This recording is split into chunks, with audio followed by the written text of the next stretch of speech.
শুটিংয়ের অ্যাকশন দৃশ্যে নিয়মিত ব্যবহার করা হতো এমন সব পোশাক ও অস্ত্র যা দেখে বোঝার কোনো উপায় ছিল না সেগুলো আসল নাকি নিখুঁতভাবে তৈরি নকল।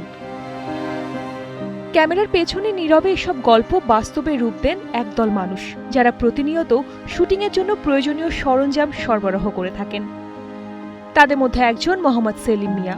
শুরুতে ব্যবসাটা ভালো চললেও এখন সংসার চালাতে হিমশিম খেতে হচ্ছে তার ভাষায় 2024 সালের পর গত 2 বছরে এফডিসিতে আর কোনো সিনেমার শুটিং হয়নি। একটা ইন্ডাস্ট্রি যে বহু লোকের কর্মসংস্থান এখানে যদি নতুন ছবি না আরম্ভ হয় তাহলে ওই বিজ্ঞাপন, টেলিফিল্ম, নাটক, তারপরে আপনার যে মিউজিক ভিডিও, গানগুলি, এগুলা দিয়ে তো একটা ইন্ডাস্ট্রির সবার সঙ্গে কাজ হয় না। গানের এক পর্যায়ের কাজ শিল্পী আলাদা, গানের ওই আপনার কলাকৌশলীও আলাদা, হ্যাঁ, আর সিনেমারগুলো কলাকৌশলী আলাদা, নাটকের যেগুলো এগুলো আলাদা। সিনেমার শুটিং না থাকায় শুধু শিল্পী কলাকুশলীর কাজই কমেনি, মুখ থুবড়ে পড়েছে শুটিংয়ের নানা উপকরণের ব্যবসাও। যে প্রপসগুলো একসময় প্রতিদিনই শুটিং সেটে প্রাণ পেত সেগুলো এখন পড়ে আছে অব্যবহৃত অবস্থায়।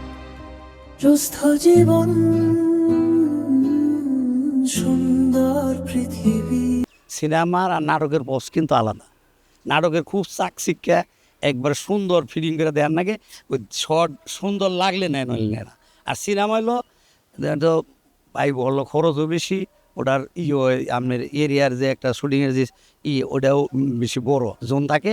ওই যে 2-3টা বাগানের ইটি দিয়া গাছ লাগাই দিল, ওগুলো অরিজিনাল গাছ না, দেয়া গেছে বাগানের মতো। তাইলে ওই অন্য যদি কোনো পপস আমরা দিই, ওগুলো যদি থাকে একটু 19-20 হলেও চলে, কিন্তু নাটকে তা চলে না। কখনো ভাগ্যক্রমে কোনো প্রপস ভাড়া গেলেও সেই টাকা হাতে পাওয়া নিয়েও থাকে অনিশ্চয়তা। কোথাও বকেয়া পড়ে থাকে, কোথাও আবার নগদ টাকা নিয়ে কোনোভাবে টিকে থাকার চেষ্টা। পেমেন্ট পাই না, অনেকগুলো পাই না। ওই পেমেন্ট যদি নগদ না রেখে দিই তাহলে মাল দায়া যখন শুটিং শেষ হবো তখন তো শুটিং শেষ হইতে তো রাত অনেক হবো। অনেক হইলে যে আপনি যে নিল না ওই এনে দিয়ে গেলো, কদিন বিল তো দেয় নাই, পরশু দিন দেবো বা পরের দিন দেবো, গেল ওই বিল আর কি। থাকবো খুব কঠিন হয়ে যাবো, থাকা চলবার চান। যে আজ কালকে 2টা মাল বাড়াচ্ছি, আগের দিন দিতে পারিনি, একটাও ইনকাম নেই, তাহলে কালকে আসছিল কিছু, আজকে কিছুই নেই। এর সঙ্গে যোগ হয়েছে নতুন আরেক সংকট। বর্তমান সময়ের সিনেমায় যে ধরনের প্রপসের চাহিদা বেশি সেগুলোর বড় অংশই এখন সেলিম মিয়ার সংগ্রহে নেই। এখন হলো প্রপসগুলো থাকে হলো যে ছাত্র সমাজ আছে, ছাত্র ড্রেস তো আমার কাছে নাই। ছাত্র হলে আমাকে 71-এর যে ছাত্র বড় বড় লং প্যান্ট, তাদের শার্টগুলি যে আগের যে ডিজাইনের ওগুলো, এখনকার যে ডিজাইনগুলো আমার কাছে নাই।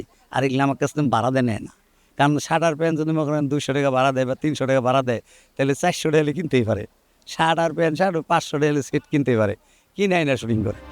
ফলে একসময় শুটিংয়ের আলোয় যে প্রপসগুলো গল্পের অংশ হয়ে উঠত, আজ সেগুলোর অনেকটাই ধুলো আর মাকড়সার জালে ঢাকা। যত্নের অভাবে নষ্ট হচ্ছে পুরনো আসবাব, পোশাক সহ নানা স্মৃতি। যেন প্রপসগুলোর সঙ্গে ধীরে ধীরে মলিন হয়ে যাচ্ছে এফডিসির এক টুকরো ইতিহাস। একটা শুটিং করলে এখন নর্মাল কনভেজ 1000 টাকা। আর আমি যখন 1988 সালে আমি বাংলাদেশ চলচ্চিত্রে ঢুকি তখন কনভেজ ছিল 100 টাকা। শুটিং করে 100 টাকা কনভেজ পেতাম, ফুরাইতো না। আমি যে মালটাল ভাড়া দিয়া যা রিপোজিট দিয়া যা পাই তাতে আমার মোটামুটি চলে, এবং আমার অ্যাসিস্ট্যান্ট আছে, তারপরে ওর অ্যাসিস্ট্যান্ট আছে 2-3টা, ও বেতন লাগে, ওকে চালান লাগে, শুটিংয়ে যায় বিভিন্ন জায়গায়।